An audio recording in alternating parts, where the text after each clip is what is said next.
Assalamualaikum sekalian sahabat-sahabat FB yang beragama Islam, dan selamat pagi kepada semua sahabat-sahabat FB yang bukan Islam. Okey.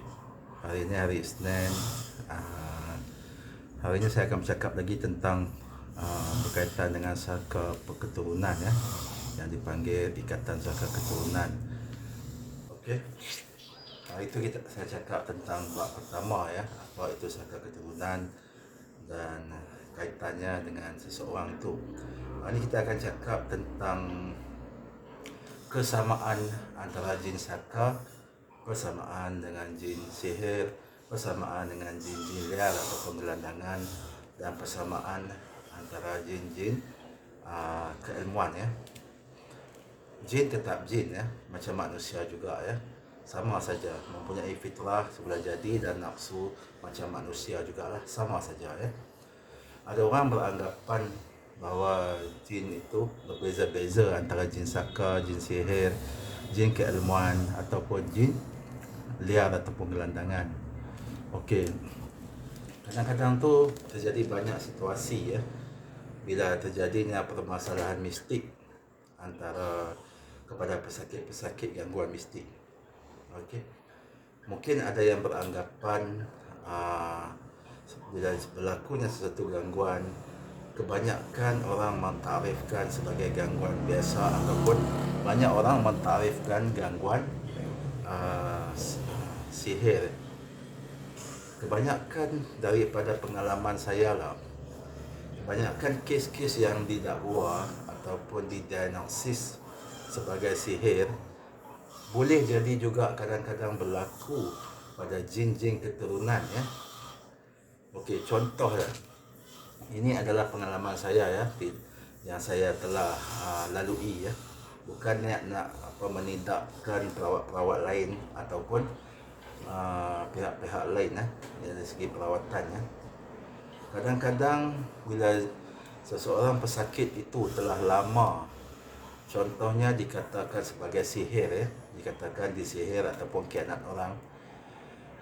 Apabila kita pergi deeper ya dalam scanning berdasarkan petunjuk dan firasat, apabila kes itu telah bertahun-tahun memakan masa ya, sampai setengah-setengah kes itu sampai berbelas tahun maupun berpuluh tahun, tetapi tidak settle lagi.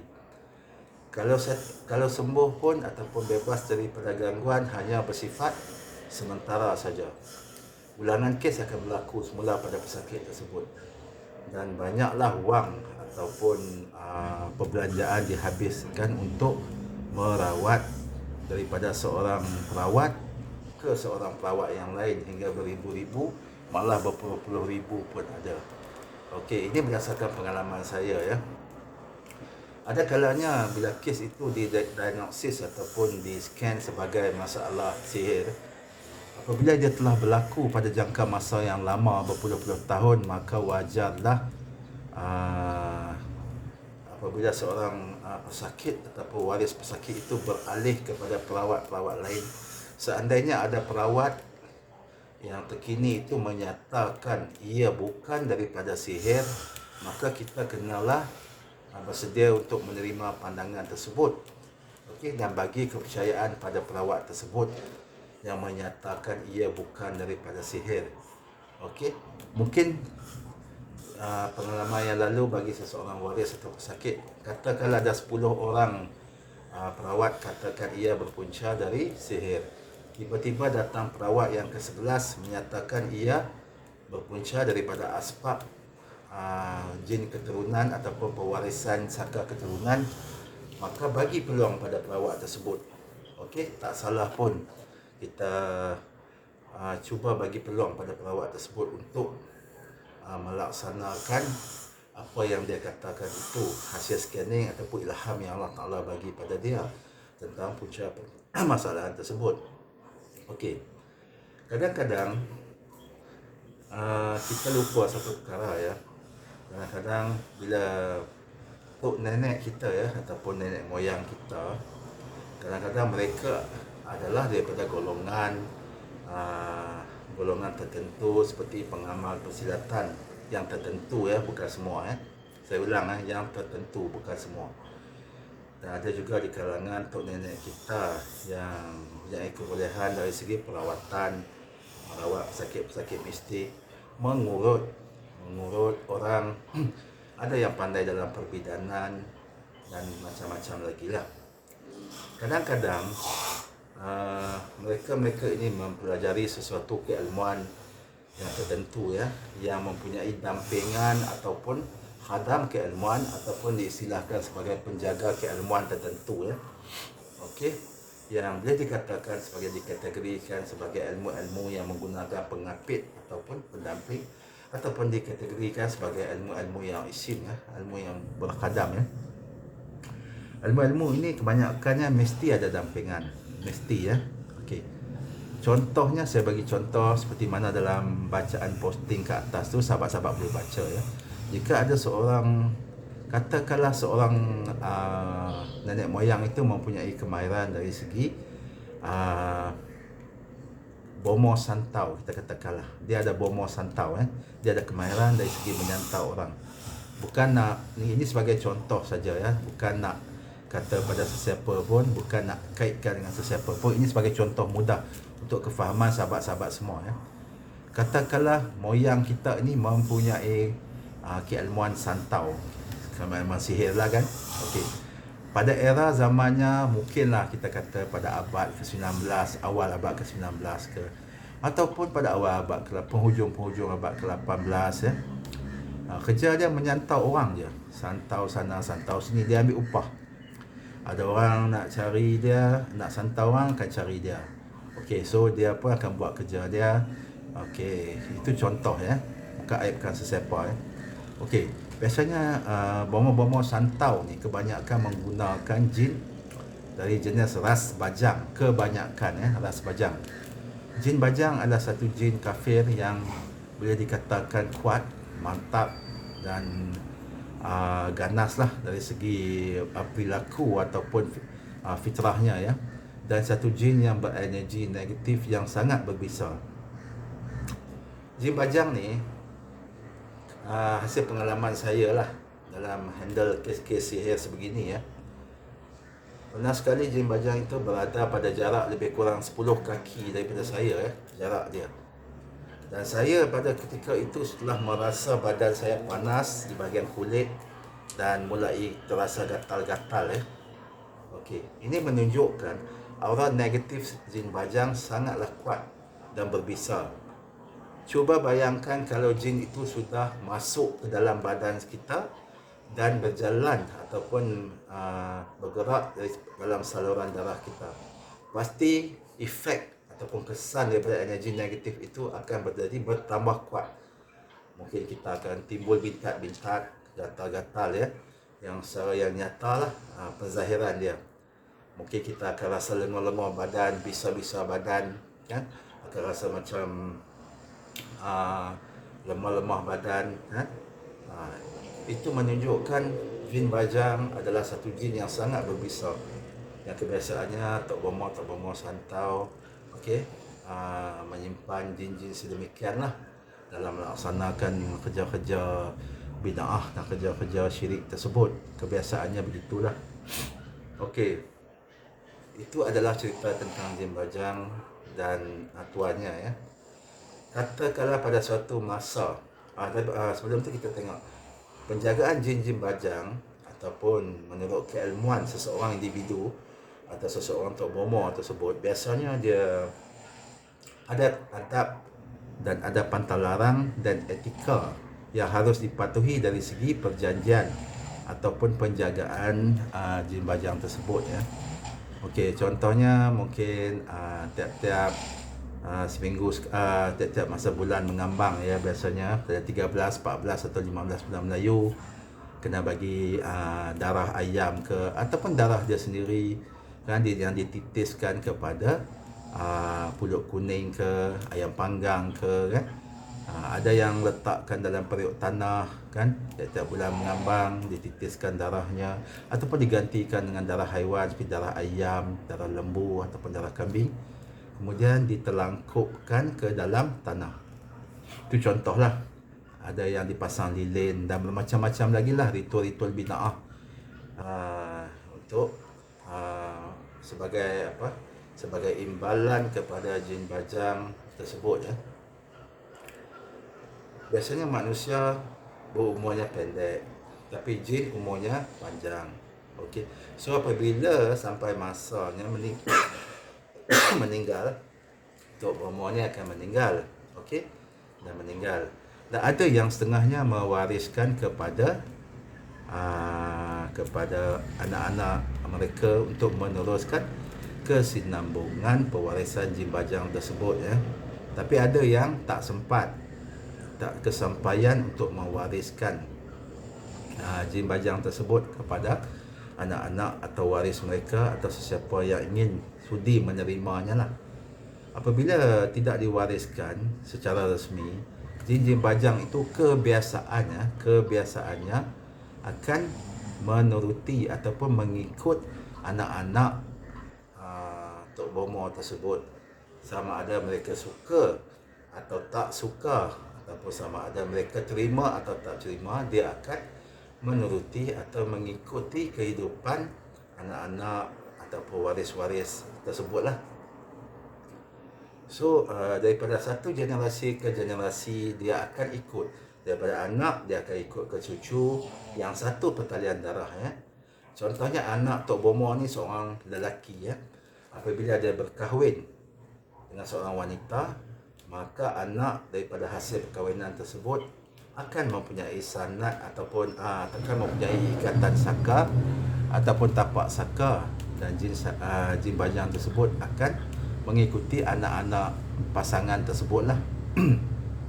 Dan apabila anak ini pula berkahwin dengan pasangannya, maka cucu-cucu pula akan menerima ataupun mempunyai tali saka dan tapak saka. Tapak ni perumah ya, macam saya ceritakan dalam video saya yang pertama semalam ya. Okey, so benda ini akan mengikuti ahli-ahli ataupun waris-waris satu keluarga tersebut daripada satu generasi yang atas ke generasi yang lapis kedua, lapis ketiga, lapis keempat. Dan kadang-kadang hasil pengalaman saya sampai melepasi lapis 7 pun, melepasi lapis 8 keturunan pun masih ada. Maka apa yang diperkatakan orang jin saka ini sampai 7 keturunan, mungkin ada benarnya, mungkin tidak ada benarnya. Saya pun tak kata saya benar ya. Sebab hasil penelitian saya kadang-kadang ia melepasi 7 keturunan pun masih ada dia mengikuti ya. Kita kena faham bahawa jin ini, jin jahat ini, mereka tidak akan patuhi janji. Sebab itu adalah perjanjian mereka melalui iblis laknatullah daripada zaman dahulu lagi, daripada ketika turunnya Nabi Adam dan alaihissalam dan Tok Hawa ya ke bumi ini. Mereka tidak akan berpegang pada janji. Apatah lagi untuk mematuhinya. So apa yang berlaku pada present ya sekarang ya, kebanyakan anak cucu mungkin tak tahu pun sebab jarak pemisah antara satu pengasas ataupun pemula legasi saka itu tersangatlah jauh ya, tersangat jauh. Okey, bila dah jauh tu mereka tidak ada info, mereka tidak ada cerita lisan yang diperturunkan oleh ibu bapa ataupun tok nenek mereka ya. Jadi mereka tidak tahu mereka mewarisi pertalian ataupun ikatan saka keturunan jin bajang tersebut ya. Jadi mereka tak tahu. So apabila mereka diganggu, sebab itu adalah perjanjian dan memang itulah tabi'i ataupun jin-jin saka ataupun jin-jin bajang ni ya, daripada sejak dahulu lagi ya. Sebab apabila si anak ataupun si cucu, si cicit ni tidak menjaga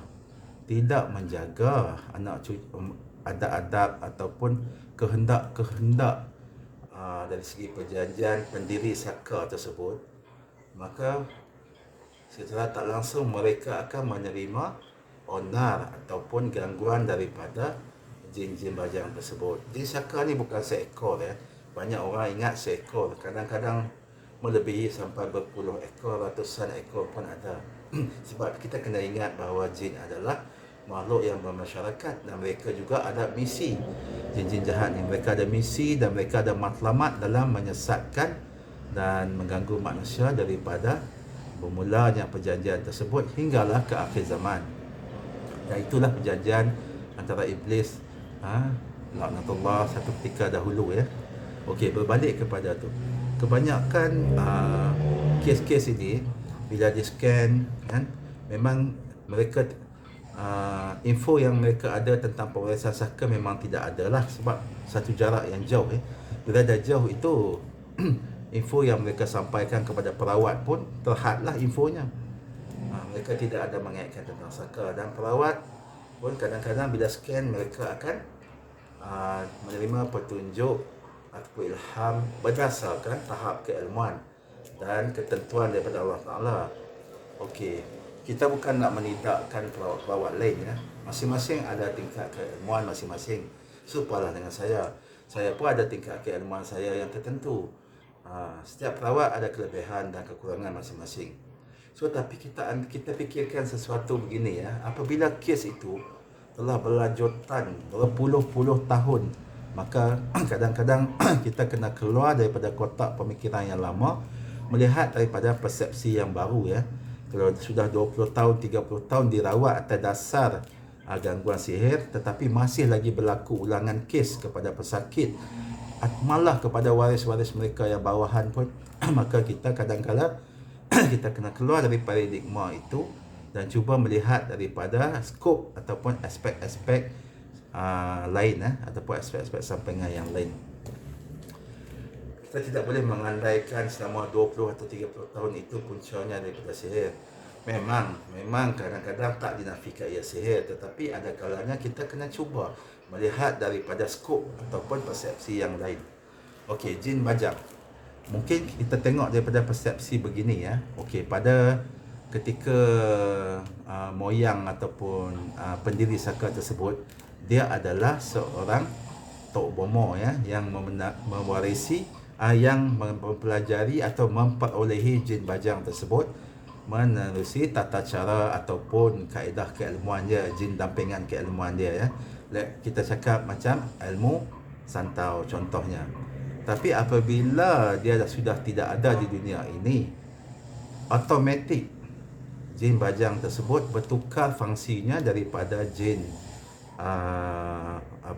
jin keilmuan menjadi jin yang mengikuti sesuatu keturunan tersebut ataupun waris-warisnya. Maka ia adalah menjadi secara tak langsung boleh dikatakan ia sudah menjadi jin warisan ataupun jin saka keturunan, daripada anak turun kepada cucu kepada cicit dan seterusnya lah. Ini dikatakan sebagai jin keturunan ataupun jin warisan. Mungkin dia orang ataupun pihak anak cucu cicit tak tahu perkara ini.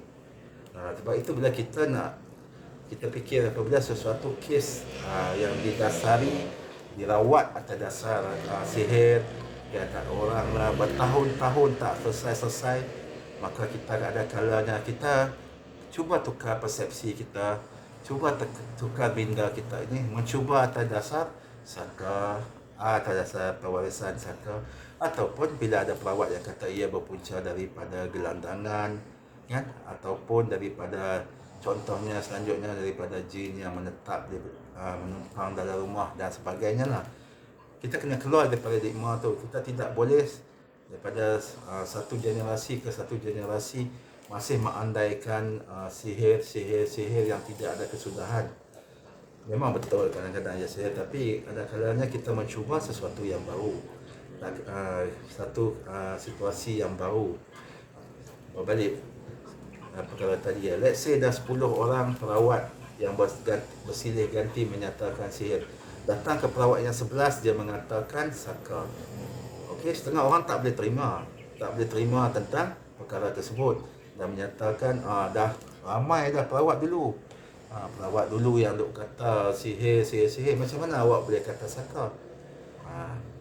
Setengah orang tak boleh terima. Tetapi bagi saya, cuba tukar aspek penerimaan itu, persepsi itu, bagi peluang kepada perawat itu buat kerjanya atas dasar saka. Kadang-kadang kita kena keluar daripada skop pemikiran. Tak semua sesuatu yang berlaku itu realitinya seperti apa yang kita nampak. Dia ada yang tersirat di sebalik kejadian itu. Okey. Okey, jin bajang ni, katakanlah jin bajang ni kita tahu kan kemampuan dia membawa dia ada macam bawa kaca lah, muntah lah kan. Maka jin tersebut walaupun bukan lagi jin santau milik seseorang Tok Bomo dan dia menjadi jin saka contohnya lah, tapi kemampuan dia untuk mendatangkan onar, contohnya keluar darah lah, muntah, keluar kaca lah, sama saja. Jin tetap jin, fitrahnya tetap sama, kemampuannya tetap sama, tingkat sesuatu jin dia tetap sama. Ya, jangan kata jin santau saja yang mampu untuk masukkan kaca dalam badan, muntah, keluar darah apa semua. Jin saka pun boleh. Malah jin-jin liar, jin-jin bajang yang liar ataupun yang tidak bertuan pun boleh melakukan perkara yang sama, sebab dia adalah jin bajang yang kebanyakan memang mempunyai tingkat dan kemampuan yang sama saja dan bisa yang sama. Jin bajang ni tetap berbisa, tak kisahlah sama ada dia jin sihir ke, jin saka ke apa. Jadi kebanyakan tu kita bila kena je muntah darah je, keluar kaca ke, keluar paku lah, keluar stapler lah, macam-macam lah, sampai stapler pun ada, ubat stapler pun keluar kan, macam-macam lah. Tapi orang tetap akan mengandalkan itu sihir orang, kebanyakan lah. Tapi bagi saya, kita jangan pandang dari aspek jenis perlakuan tu sama ada sihir ke saka. Kita pandang daripada aspek jenis jin dan kemampuan dan tingkat kemampuannya. Macam jin bajang, dia memang mampulah dengan izin Allah Ta'ala untuk mendatangkan onar-onar seperti mana yang saya sebutkan itu. Muntah darah, keluar kaca, keluar paku, keluar ubat stapler pun ada saya tengok. Macam-macam rambut lah. Itu semua biasa lah. Itu kita pandang daripada aspek kemampuan jenis jin, bukan jenis insiden ataupun jenis kategori besarnya dari segi sihir ke saka ke. Kita pandang dari segi aspek jenis jin dan kemampuannya. Okey, kalau contoh begitulah yang dapat saya simpulkan, saya sampaikan supaya sahabat-sahabat faham ya. Kita pandang daripada kemampuan jenis jin. Okey, bukan kategori jin yang digunakan untuk tujuan sihir ke saka ke, gelandangan ke. Tapi jin bajang tetap jin bajang. Contohlah, kemampuan dia sama saja. Tak kira jin bajang tu daripada jin sihir ke, jin saka ke, jin liar ke, jin gelandangan ke, jin keilmuan ke, jin bajang tetap bajang, berbisa dan mampu untuk asbab muntah darah lah, apa semua mendatangkan asbab tersebut lah dengan izin Allah Ta'ala. Jadi kita tak salah lah bila kata orang ada pelawat yang terakhir atau terkini menyatakan ia bukan berpunca daripada sihir, maka kita cubalah berlapang dada, bagi peluang pada pelawat tersebut untuk buat kerja dia. Okey, so itulah pengalaman saya ya, yang saya bila saya hadapi satu kes sihir yang dikatakan sihir yang dah berpuluh tahun ada kalanya kan. Tetapi bila saya cakap benda itu berpunca daripada pewarisan saka, ada yang boleh terima dan ada yang tak boleh terima. Tapi itu terserahlah kepada seseorang pesakit ataupun ketua keluarga ataupun wakil pesakit tersebut. Kalau boleh terima, kita buat secara saka. Bila saka ni sesungguhnya melibatkan pertalian darah. Seperti mana video saya yang pertama tu, sahabat-sahabat kena tengoklah di wall FB saya, apa yang definisi apa yang dikatakan saka dan perkaitannya dari segi pertalian darah daripada seorang ahli keluarga ke ahli keluarga yang lain, daripada atas membawa ke generasi yang bawah. Okey, so itu sajalah untuk setakat hari ini. Saya kongsikan info tentang kesamaan dan persamaan antara jin sihir, jin saka, jin gelandangan, jin keilmuan ya, untuk perkongsian pada sahabat-sahabat budiman ya. Apa ini adalah pandangan saya dan tidak membabitkan dan tidak sekali-sekali menindakkan perawat ataupun Tok Bomo, tidak sama sekali ya. Ini pengalaman saya kongsikan. Anda boleh terima, anda terima. Kalau anda tak boleh terima, masuk telinga kanan, biarlah dia keluar ke telinga kiri. Okey, itu saja untuk hari ini. Wabillahi taufiq wal hidayah. Assalamualaikum warahmatullahi wabarakatuh.